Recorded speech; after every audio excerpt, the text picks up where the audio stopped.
me gustaría poner una cuádruple visión del personaje y 4 puntos de vista. El primer punto de vista yo le llamaría el punto de vista que Kriveliov, un ruso que escribió todo un libro y reunió todos los testimonios. La posición del ruso: Cristo no existió. Y hay mucha gente que cree que no existió físicamente. Y no solo él, sino que en la teología, para mí, teología es sinónimo de mitología. Pero hubo, por ejemplo, Bullmann, y es uno de los... Eso lo dices tú, que eres teólogo. Sí, no es que yo no vivía en eso. Y me gusta el tema. Yo, después de que me salieron los jesuitas, entonces cuando realmente empecé a profundizar en la teología, pero ya sin aquel arnés que tenía antes. Pero para hacer una breve mi intervención, Bullmann, por ejemplo, entre la teología protestante es uno de los más avanzados. Y llega a decir esto, que no es muy importante si Cristo existió o no existió, lo importante es la fe en Cristo. Y lo siguieron Schweitzer y gente de valer, lo cual para mí es un disparate tremendo, ¿eh? Bueno, segundo, la segunda podría ser lo que dice la posición de Antonio Piñero. ¿Qué dice Antonio Piñero? Lo dirá él, ¿verdad? Y si lo digo mal, lo diré. Cristo fue un ser normal, nació normalmente, y luego la tradición, los biógrafos, la devoción, en los siglos le fueron echando encima cosas y lo convirtieron en lo que es. Tercera posición, la de la Santa Madre Iglesia Católica, que dice lo que dice: Cristo nació de siempre, Dios, hijo de virgen, y de toda la eternidad, y parecía parte de una trinidad, etcétera, etcétera. Todo lo que sabemos, la teología de la cual yo me imbuí. Y por último, yo quiero poner una cosa muy personal, que no es que lo diga yo, sino que lo he descubierto muy tarde, es el Cristo budista. El cristianismo es un budismo occidentalizado, porque yo por muchos años porque siempre me lo echaron para nada. Me recuerdo el padre Henri de Lubac, un jesuita muy famoso, y dijo, nada más sugirió, que había cierta influencia en el Antiguo Testamento, había cierta influencia budista, ¿verdad? Y apuntó algo incluso en el Nuevo Testamento. Un buen día el profesor de teología, por supuesto, de una de las muchas disciplinas dentro de la teología, nos dijo: el padre Lubac ha sido retirado de la biblioteca. Y lo silenció completamente a nosotros nos lo retiraron, lo silenciaron, y Lubac estuvo por mucho tiempo. ¿Por qué dijo esto? Pero ahora, modernamente, me he dado cuenta de que realmente el cristianismo es un budismo occidentalizado. Y Cristo era un personaje prácticamente que... acá, el primitivo cristianismo, el de las actas de Tomás y por ahí. Después ya... estoy contigo, le empezaron a echar encima cosas y lo convirtieron en todo lo que lo han convertido. Eso es mi visión de los cuatro Cristos que hay. Sigo pensando, sí, que es un personaje no normal. No, Cristo vino preparado como vinieron otros, como vino Krishna, que fue otro señor, le guste a la gente o no le guste, como vino, no al principio, sino al mismo Mahoma, etcétera, como vino Buda, como vino Nanak, a quien no conoce nadie, pero fue todo un señor que hay 500 seguidores, como vino Mahira, etcétera, etcétera, etcétera. No, pero vamos a ver, Salvador, lo que yo creo que no es correcto desde el punto de vista histórico que tú digas que Jesús trajo el budismo a Palestina. Eso es desconocer un poco, o desconocer cuál es el ambiente. Yo te puedo dar pruebas. ¿Cuál es el ambiente de Palestina en el siglo I? ¿Y cuál es el ambiente de la India? Pero ¿Tú lo conocías? el ambiente de la India lo conocemos por los escritos que nos ha legado la India, y el ambiente de Palestina lo conocemos por los escritos que nos ha legado la Palestina del siglo I. Jesús se encuadra muchísimo mejor como un rabino galileo, con todas las connotaciones que tiene un rabino galileo del momento. Y las similitudes con el budismo son las similitudes esenciales que tienen unas religiones con otras, porque responden a sentimientos que son, o a exigencias que son humanas, que son exactamente iguales en la India, donde nace el budismo, que en Palestina. Son similitudes, digamos, casuales o profundas. ¿Tienes documentos para probar directamente, no indirectamente eso? Lo que no tienes ningún solo documento. Y en cambio yo tengo muchísimos documentos que hasta ahora la Iglesia los ha ignorado totalmente. ¿Qué documentos y han hay para aparecido probar? Hace muy pocos años. Pero vamos a ver, ¿cómo vas a probar con documentos la relación causa-efecto de que uno copia del otro y que trae una doctrina de aquí y la pasa poniendo a Palestina. una columna por ejemplo, del Dhammapada al lado de las bienaventuranzas. Y dice, ¿pero quién copió a quién? Y va siguiendo. Si esto es Buda, 5 siglos antes de Cristo. Y esto está aquí. Pues el eso es lo Dhammapada que tiene muchas cosas. Pues eso es lo que te digo. Lo que te digo, que eso pertenece al impulso esencial de todas las religiones. Hombre, que por eso se parecen. Es esencial, pero cuando lo tienes escritito aquí y lo ves escrito aquí, no solo una cosa, son muchísimas cosas. Pero es que ahí entran un poco, Salvador, otros elementos, como yo he leído en los trabajos de Antonio.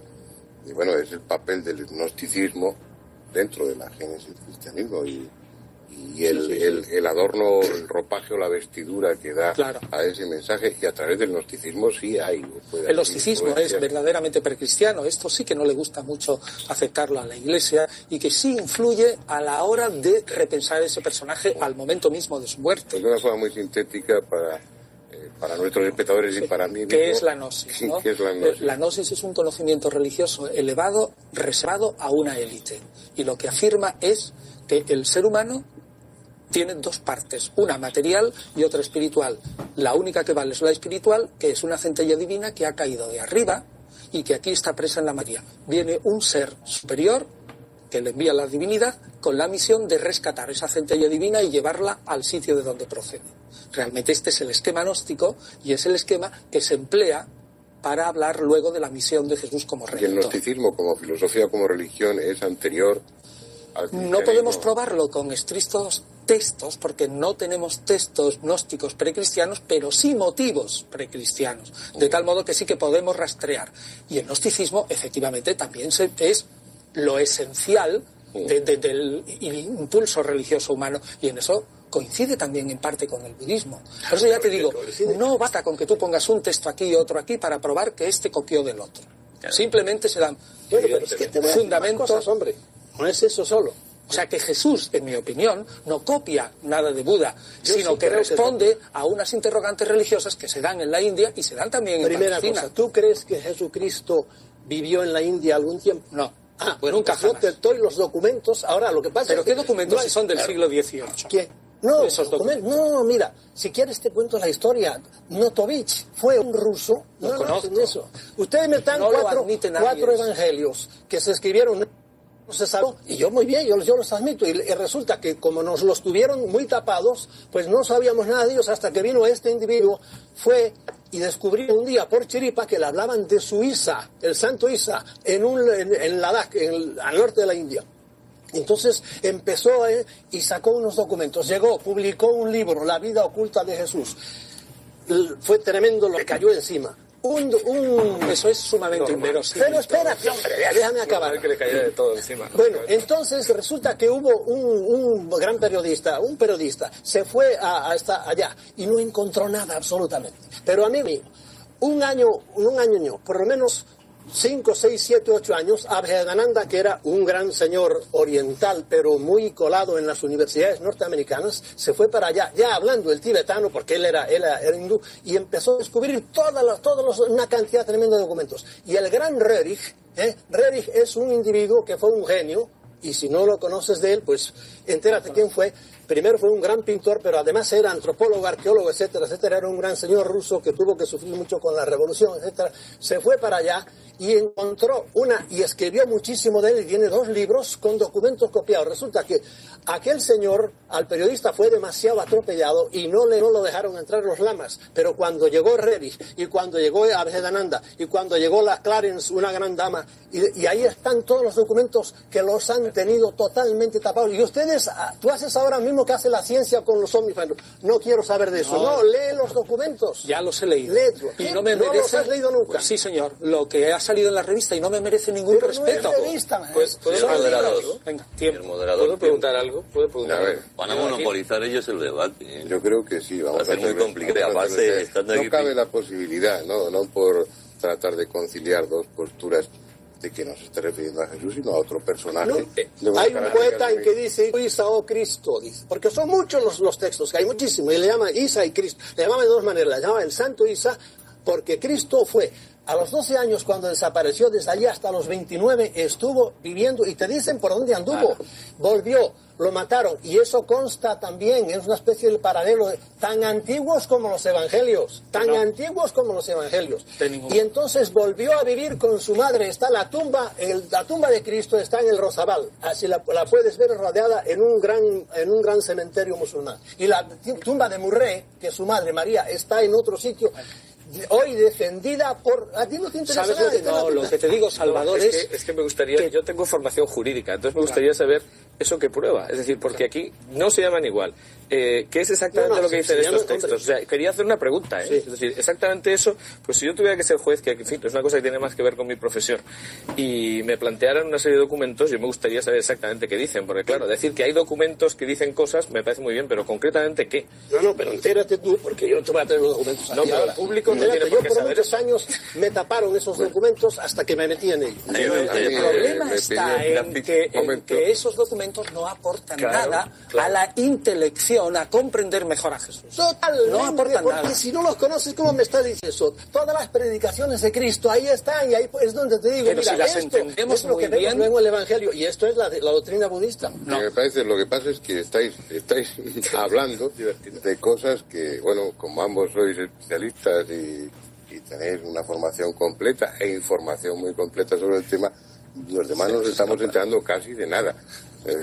Yo creo que vamos a dejar un poco primero, esos terrenos y darle la palabra a Andrés. La figura de Cristo, que también se ha dicho que sí existió, sí no existió, eso ya parece demostrado que sí existió, etc. Es que es absurdo desde el punto de vista histórico negarlo, porque nos plantea a los historiadores 1000 problemas si no hubiera existido. Basta ese argumento. Es decir, eso lo tenemos claro. Una vez que existió, y entramos en la polémica, sigue a José no viejo, hay un tiempo que realmente los evangelios nos citan, que yo creo que son la gran incógnita de los evangelios, ¿no? ¿Qué ocurre desde el nacimiento hasta la vida, a la que se ha llamado vida pública de Jesús?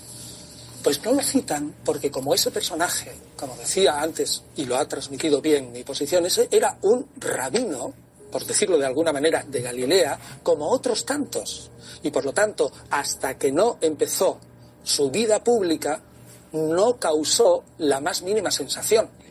Y por lo tanto, es que no hizo nada. No había nada que transmitir. Era como otro sujeto más. Una vida cotidiana normal. Una vida corriente, como hace aquel que va a la sinagoga, se va imbuyendo de los textos sagrados y va reflexionando. O sea, que yo creo que es buscarle 5 pies al gato que no existe, el intentar sacar de esa famosa vida oculta algo que ilumine la personalidad de Jesús. La personalidad de Jesús se ilumina suficientemente en sus rasgos generales estudiando los testimonios de los 4 evangelios. Y vale. Yo pongo otra vez de nuevo, hay documentos, estudienlos, de los 12, el Notovich escribió el libro Los años perdidos de Jesús, y trataron de hundirlo, y de hecho lo hundieron. ¿Y sobre qué se basaba? ¿En qué documentos se basaba? Los documentos que él encontró en la masería de Emis, en concreto, en Ladakh, pero es que no solo, él vio él no sabía tibetano, tenía un traductor, y se lo fue copiando allí. Entonces, los frailes le dijeron, al principio no se los quería enseñar, los frailes le dijeron, pero esto es una copia, pero hay copias en pali, y hay copias en bengalí, y hay muchísimas copias. Salvador, y no sería, y si eso fuera tan evidente, no habría una mayor publicidad de todo eso, por mucha fuerza que pudiera tener la Iglesia. Faber-Kaiser escribió su libro, Jesús vivió y murió en Cachemira, fue a hablar al cardenal y dijo, voy a publicar esto. Y Faber-Kaiser, y me lo dijo a mí, creo que lo publicó en la cosa, dijo, por favor, no hable de eso, le dijo el cardenal, porque esto a nosotros nos pone patas arriba. Vamos a ver, Salvador, mira, antes decías lo de Lubac. El señor de Lubac, que tú dices que lo apartaron, es el cardenal de Lubac. La Iglesia jamás apartó a de Lubac. Bueno, eso es una cosa, es el cardenal de Lubac. Y antes no te lo he querido decir. La Iglesia no yo te lo digo, yo fui jesuita, yo tenía una biblioteca, yo te he dicho, a mí me apartaron a bueno, pero vamos a centrar, mi biblioteca, de modo que no me importa. Vamos a centrar el debate. Este personaje existe. Yo he dicho que de mi biblioteca, a mí me lo dijo, y eso no me puedes rebatir tú porque eso lo viví yo. A mí me dijeron, el cardenal de los libros del padre de Lubac, como se decía el padre Congar. Y luego le hacen cardenal, ¿no? O sea, lo apartan de la biblioteca y lo hacen cardenal. Anda, pero sería por cuando era cardenal ya. Pero de hecho lo echaron para un lado. Se acabó, los libros de él no. Bueno, pues es igual, vamos a ver, mira. Este personaje lo podemos dividir en Jesús y en Cristo. Jesús, digamos, es el personaje histórico y Cristo es el personaje en cuanto Mesías, y los cristianos opinan que es Mesías, y todo lo que, en mi opinión, se le echa encima a la figura histórica. Hay un Jesús real, del que nunca llegaremos a saber. Es decir, cómo vivía exactamente, qué comía, qué vestido llevaba y todo eso, eso no lo podemos saber. ¿Por qué? Pues porque no tenemos ni un solo texto que nos lo diga. Solamente lo podemos adivinar a base de textos parecidos de cómo vivía la gente en el siglo I. Luego hay otro Jesús de la historia, que es más o menos... Cuando él andaba por otro sitio no estaba en Palestina. Pero que, bueno, bien, dejemos eso. Hay otro Jesús histórico. Hay otro Jesús... No pongas cosas. ¿Qué de la síndrome? ¿Qué dices tú de la...? De eso hablamos en otro programa, pero... En este, por ejemplo, el documento que dieron los alemanes diciendo este señor que está enterrado en esta cosa estaba vivo. ¿Qué dices tú de eso? Pues que no es que lo diga yo, es que todos los forenses que han estudiado el tema dicen que no es verdad. Pero aquellos forenses, ¿verdad? Dijeron que sí, que era cierto, ¿eh? No, pero es que no es cierto. Se dijo en base a... tú, yo te digo lo contrario. Bueno, yo le digo, pero yo lo que quiero decir, cuando afirmo algo, intento decir por qué. Que es otra cosa que yo siempre me gusta que la gente diga. No, eso yo afirmo tal cosa, pero explique por qué, porque tenemos tiempo para hacerlo. Bueno, pues yo intento hacer eso. ¿Qué se dijo? Precisamente fue el año 39. Hubo alguien que dijo, sangró, luego los muertos no sangran, luego evidentemente estaba vivo. Bueno, lo que pasa es que luego los estudios forenses te dicen, si le dan a uno una lanzada en la aurícula derecha, efectivamente ahí sí hay sangre en una persona muerta, por tanto no hay ninguna contradicción. Y por otro lado, se puede distinguir perfectamente entre el líquido pulmonar, por ejemplo, que sale, o la sangre de zonas que ha sangrado estando vivo y estando muerto. Y se puede distinguir perfectamente. O sea, esto no está en discusión. Eso se dijo el año 39, cuando se había estudiado muy poco, y de las Semanas Santas tenía una foto más o menos potable, la del año 31, y una muy antigua de lejos, de 1898, y no se había estudiado prácticamente nada. O sea, los estudios del año 78 y las fotografías posteriores y todo coinciden, o sea que eso no se puede discutir. Es decir, eso de que estaba vivo es una afirmación que contradice un hecho. Volver otra vez al Eso dices tú, y yo te digo que no es así, porque después del año 39 es el documento del que te estoy hablando yo. Mucho después del año 39. Pues ya se había hecho. Vamos a volver al tema de Jesús, porque me parece mucho estoy más dando un poco de de cuerda, en el mejor sentido de la palabra, en esta primera parte. En la segunda voy a mostrarme un tanto violento para llevaros a un cauce que nos sirva a nosotros y a los espectadores para entender algo más sobre la figura de Jesús. Eso es lo que quiero decir, que si seguimos discutiendo así no entendemos. Yo quiero seguir preguntando. Antes de que nos vayamos a publicar. Yo quiero seguir preguntando a Piñero, que me parece que es el más experto, y sobre todo porque como empieza a hablar Salvador y Piñero estamos perdidos. Antonio, el tema que preocupa tanto y que tantas sensibilidades hace saltar, el tema de la familia de Jesús. Era hijo único, tenía hermanos, se casó, no se casó. Todo eso se ha podido estudiar, se sabe algo de todo eso. Se ha estudiado conforme a los textos. Perdón, Antonio, vamos a dejar esa pregunta para que la recordarán, porque si Antonio se pone a explicarlo o a dar argumentos, nos vamos a retrasar en la marcha prevista del programa. Pregunta, Antonio, o pues quien quiera, o Jorge Manuel, o Salvador, quién sabe de la familia. Lo primero, ¿qué dicen los textos? Marcos y Juan les importa o aparentemente no demuestra ningún interés por la virginidad perpetua de María. Claramente tampoco ni Mateo ni Lucas. Los evangelios hablan espontáneamente de los hermanos de Jesús y dan los nombres. Es absolutamente raro que evangelios escritos en griego empleen continuamente la palabra hermano, y si fueron primos, como se dice, jamás empleen las palabras primo. Es una llamada que hay siempre que se habla de este tema, y algunos nos ha ocurrido en radio, siempre hay 50 llamadas de personas que dicen en griego la palabra hermano se utiliza para todos los que amigos, los que formaban parte del grupo y tal. Eso no es verdad tampoco. Y más concretamente a los hermanos e hijos de hermanos, en hebreo. En hebreo sí hay un texto, pero vamos a suponer que la gente tenga razón de que el sentido hermano tiene un sentido amplio. Pero el máximo argumento es que la Iglesia primitiva no se preocupó en absoluto nada de la virginidad absoluta hasta en torno al 150, y no todos. Tenemos en el 200 y pico testimonios de Tertuliano e incluso casi de Orígenes que lo único que les importa es demostrar o afirmar que Jesús tiene un nacimiento espectacular y sobrenatural.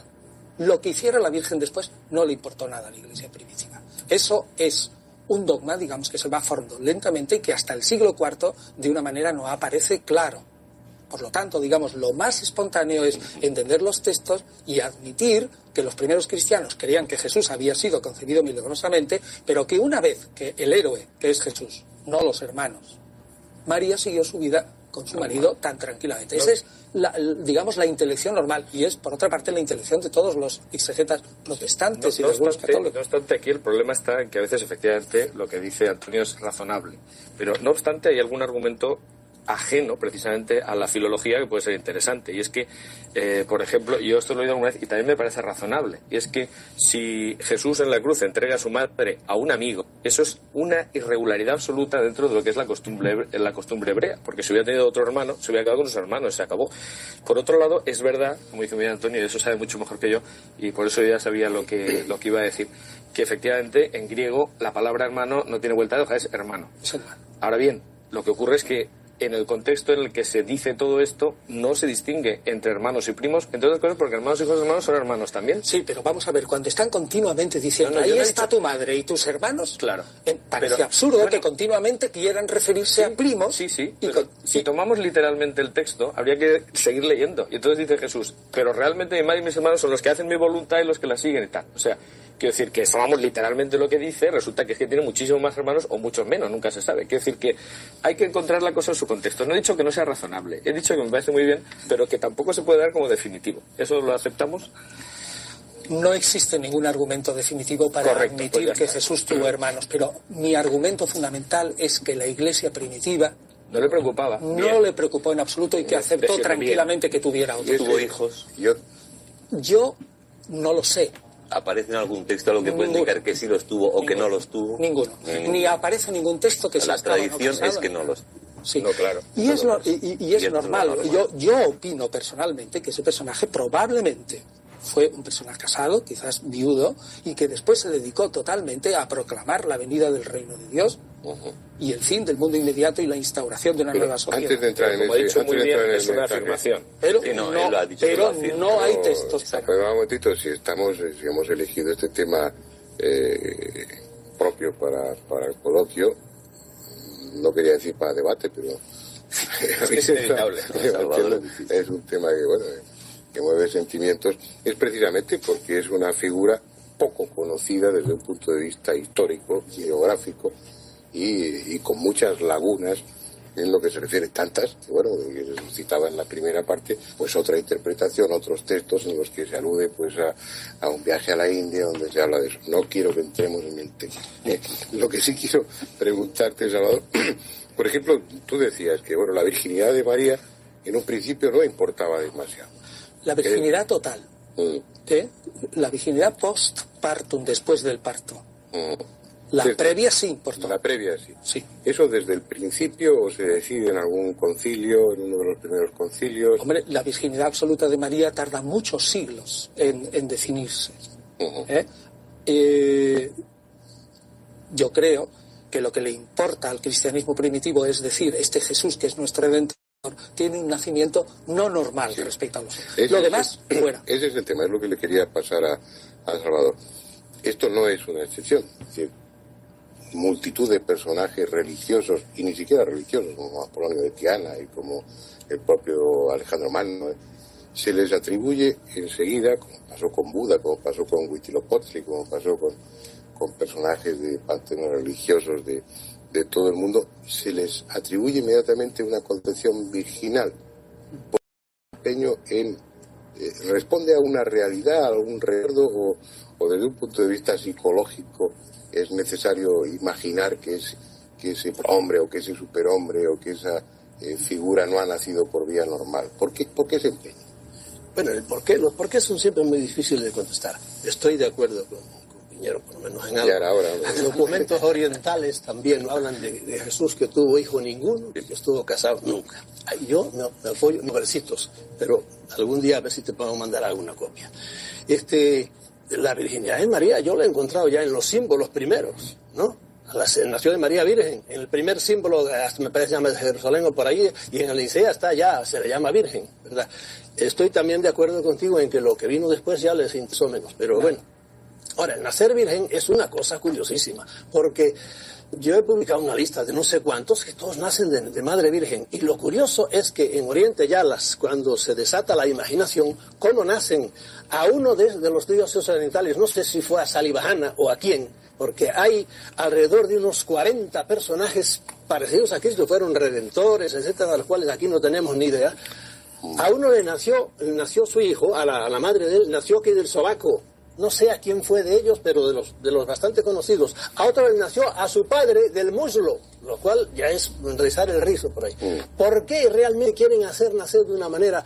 Porque yo no sé, hay algo con el sexo, yo siempre digo, la raza humana está mal fabricada. Y hay cosas que han dejado sueltas y entre ellas es el sexo, ¿verdad? Y el sexo, en el budismo, por ejemplo, el sexo también se mira igual que en el cristianismo. Hay una especie de rechazo y los monjes budistas todos son también célibes, etcétera, etcétera, etcétera. Los porqués yo no lo sé. Yo creo que son la necesidad de hacer un tipo extraordinario, ¿no? De no hacerlo igual que los demás. Entrar todos entrar de una forma distinta en el mundo, que no es tanto la preocupación, seguramente. Luego la sexual sí que es posterior. Implica en sí mismo una contradicción. Estamos hablando de limpieza. De que es algo que se le añade al personaje después. Y estamos hablando de una época de muchos años en la vida de Jesús en concreto en la que no se sabe prácticamente nada de él. Es que he visto... Si realmente, objetivamente, hubiera nacido una madre virgen, habría sido famoso desde ese momento de su nacimiento. El caso habría sido comentado en todo el mundo. Eso es uno de los principales argumentos. El nacimiento de Krishna es casi igual, y eso sí también, eso hay documentos, ¿no? Casi exactamente igual que el de Krishna. Que hizo la Virgen de Baki, etcétera, etcétera. Por eso hablábamos, yo hablaba en la introducción de que es un arquetipo, es algo que encuentras en muchas culturas y muy parecidos. Es una imagen del Redentor, es la imagen de un hombre que viene a revelar unas enseñanzas, a dar un mensaje, que es un mensaje de esperanza, mezclado también con el catastrofismo, pero es casi una constante en todas las situaciones. Y coges a Quetzalcóatl y puedes establecer una similitud, un paralelismo con la figura de Jesús. Coges a Cristo también y coges a otros muchos personajes religiosos del mundo que lleva muchos miles de años. Me está dando ganas de contar un chiste, quiero decir que... Pues puedes contarlo, mira, es que aliviamos el... Sí, no sé si, espero que nadie se lo tome a mal. Ayer, hablando precisamente de que iba a intervenir en un programa en el que lógicamente iba a ser la historicidad de Jesús, alguien me dijo una cosa que no me resisto a contarla, y es los paralelismos que existen entre el Cid y Franco, con perdón, ¿no? Es decir, no, con perdón de si, es decir, yo Franco no suelo mencionarlo mucho, ¿verdad? Pero, es decir, porque claro, porque y es curioso, pero lo voy a repetir porque me hizo mucha gracia. A lo mejor nadie más le hace gracia, pero este amigo me decía, ¿te das cuenta? Hay un paralelismo clarísimo entre la figura del Cid y Franco, hasta el punto de que dentro de 2000 años alguien podría terminar pensando que es una reelaboración entre uno y otro. Y entonces yo dije, hombre, eso no puede ser. Me dijo, sí, fíjate, fue proclamado en Burgos. Eso es lógicamente algo que se ha tomado de la figura del Cid. Se casó con una asturiana, exactamente lo mismo que el Cid. Sus nietas emparentaron con pretendentes al trono de Francia, exactamente igual que el caso del Cid.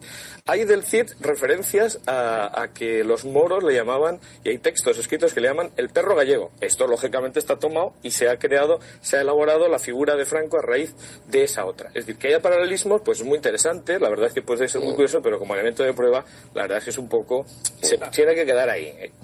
No, hombre, yo lo que creo que es complicado es analizar, primero desde el siglo XX, con nuestra concepción, la figura de Cristo, del nacimiento de Cristo. Es decir, y me consta, ¿no?, que hay muchas mujeres creyentes que ahora mismo les cuesta mucho ver el sentido despectivo que tiene el tema de la virginidad o de la no virginidad. Es decir, ¿por qué se va a manchar una persona por el hecho de nacer de mujer? Entonces eso plantea, pues hombre, en gente que es que no es serio, ¿no? Porque ha planteado durante el celibato como una situación mejor que la de la familia durante muchos años en la Iglesia, que ahora lo está equilibrando un poco. Y segundo, es muy difícil hablar de Jesús fuera de la religión. Yo comento que es un esfuerzo que tendremos que hacer en este debate que estamos haciendo, pero es muy complicado intentar explicar la figura histórica de Jesús al margen de la fe de cada uno, porque yo diría, difícil, ¿no? Creo que has dado justamente en la clave. Claro. Afirmaría que la figura de Jesús solo se puede comprender por aquella persona que se meta profundamente a estudiar la sociedad la política, Los la región y la economía y los de la 20 Palestina siglos del siglo I. Exactamente. Como no lo enmarques en ese sitio, no entiendes a ese personaje. Y ese es el problema de la Iglesia posterior, que lo que hacen es añadirle a su coleto sus propios huecos con la figura de Jesús, inventándose cosas. Inventándose un montón de cosas. Y solo se entiende bien a ese personaje cuando lo encuadras ahí. Y hay que estudiar un montón de historia palestina. Claro. Si yo no, tengo algo que decir de eso. A mí me interesa mucho menos quién fue la madre, si tuvo hermanos por ahí, qué fue lo que dijo y cuáles son sus enseñanzas. Si es un hombre bonito, pero me enseña disparates, como es, por ejemplo, para mí, muchos dogmas cristianos son disparates, pues lo digo realmente como lo pienso, ¿verdad? Son los pues dogmas, entonces digo, muy bien, serio. Ahora, creo que se nos va a quedar en el aire la pregunta principal. ¿Cuál es la pregunta principal? A ver. ¿Es Dios o no es Dios? Y ahí entraríamos en qué es Dios. Ese no es el tema del debate. Eso no es el debate. En la introducción. Oye, si a un individuo que dice que es Dios me le quitas eso para abajo, vamos a estudiarle. Bueno, si quiere muy bien, la cara que tenía por ahí, perfecto. Nunca dijo que estamos era hablando de la figura Él humana. nunca dijo que No, yo no me meto nada.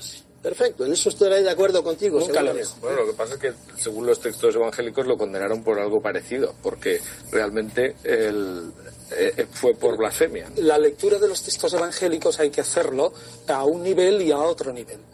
Una lectura es esa. Le condenaron como, digamos, un individuo que fastidiaba a un modus de pensar judío. Pero el mismo texto evangélico te dice claramente, en cuanto bajas un poquito y lees entre líneas, pero muy poco, que lo que condenaron fue por ser revolucionario contra un poder establecido que era el romano. El problema que tengo yo con esto es que eso es una interpretación.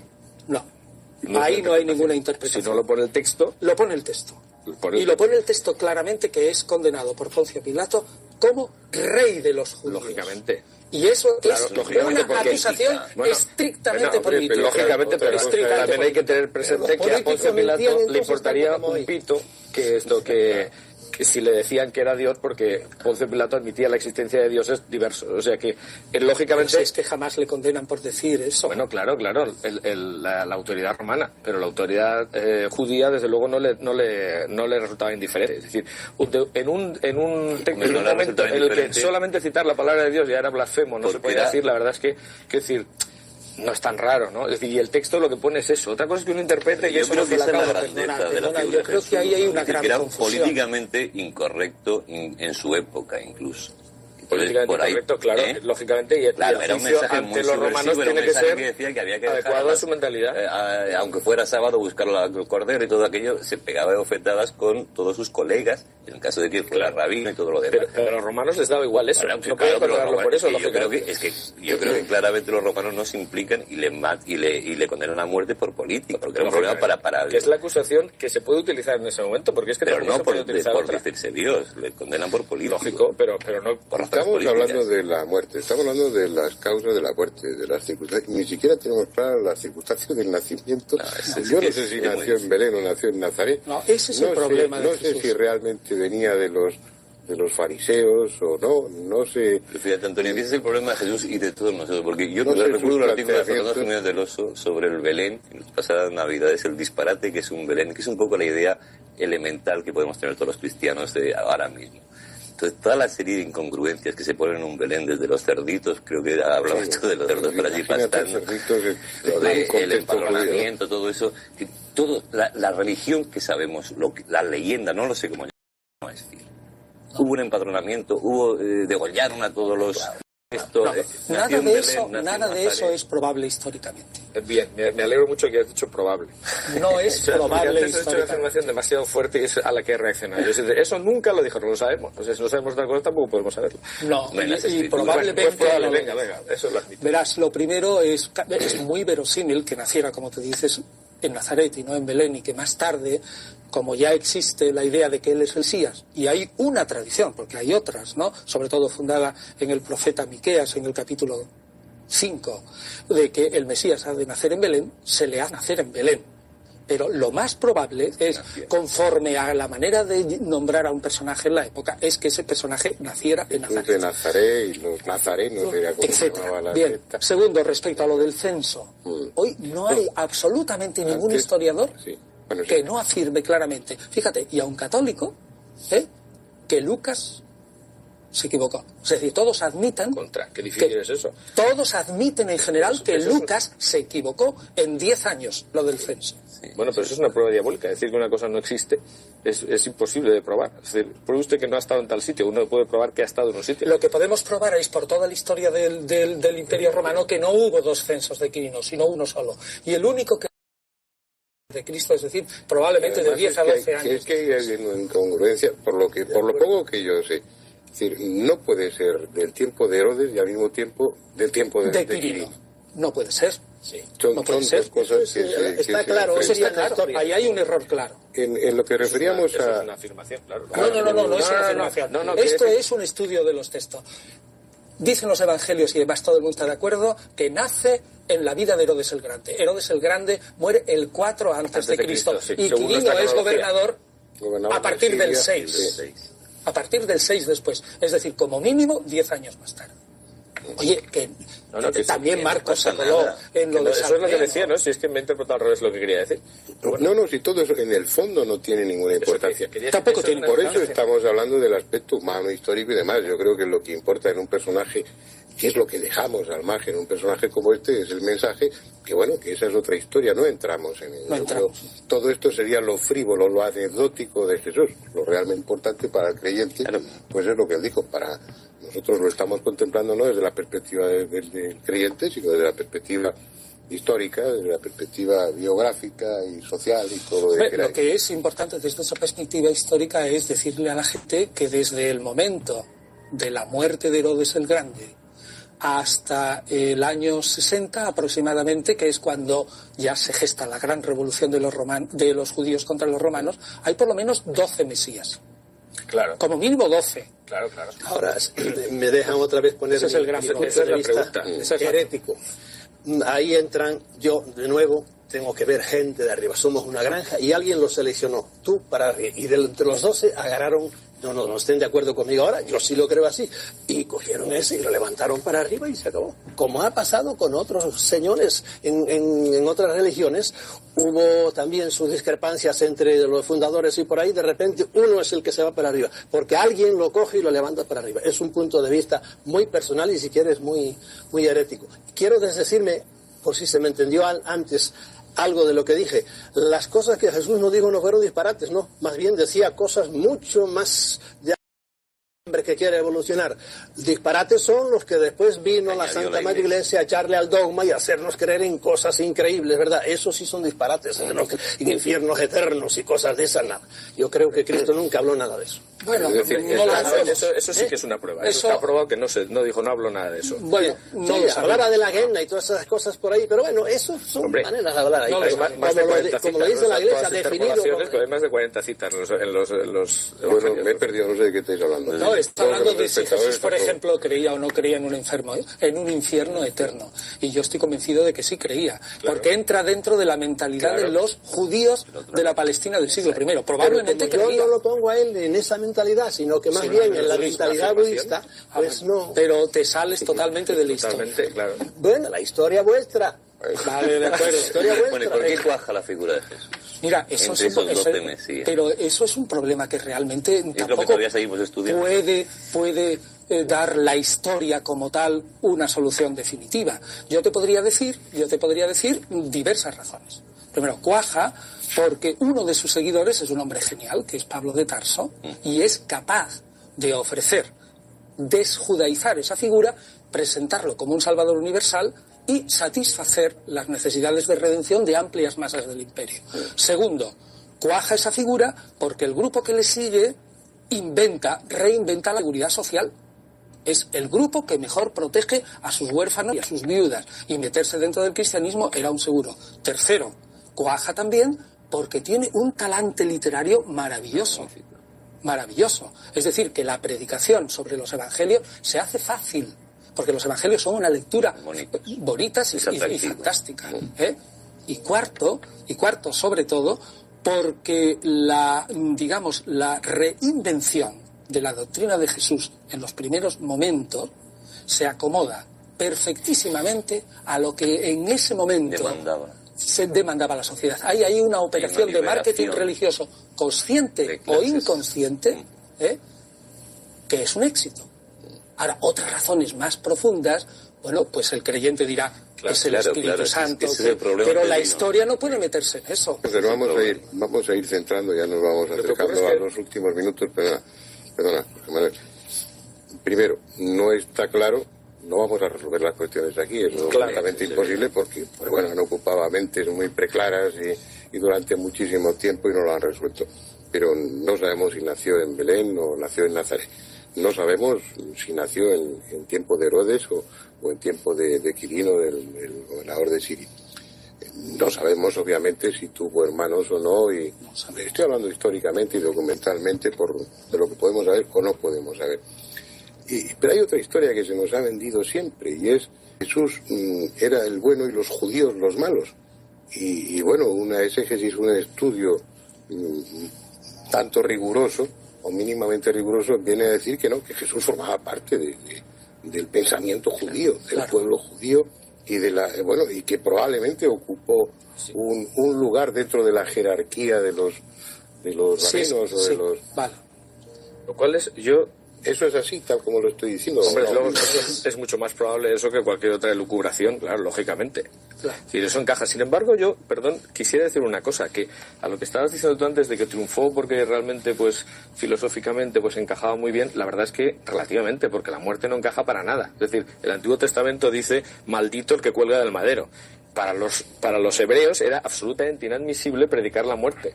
Pero no, y para los judíos era blasfemo desde todos los puntos de vista. Pero no para las grandes masas del imperio, donde la figura del Redentor muere y resucita. Pero todo el contexto en el que se desenvuelve la figura y todos los primeros seguidores y todos son judíos. Es decir, tienen que hacer una especie de subversión absoluta de sus pensamientos para seguir esa figura. No es tan fácil. Hay otros mesías que se dan en ese tiempo que eran mucho más fáciles de seguir. Algunos tuvieron verdaderos éxitos, fueron declarados como Cristos, como mesías por los sumos sacerdotes, etcétera. Desde el punto de vista humano, tuvo mucho más éxito otros seguidores que además estaban en un contexto en el que efectivamente se esperaba el Mesías, porque la profecía de Daniel encajaba perfectamente en aquellas fechas, ¿no? Y a partir de ahí, pues hombre, es realmente raro pensar que este triunfara porque tenía cartas a favor, pero tenía algunas en contra que eran realmente pasmosas. Ya, pero lo que dice Andrés es cómo triunfa dentro del imperio. Al principio tú te refieres al mínimo núcleo de seguidores judíos, pero cuando triunfa es precisamente cuando se desjudaiza.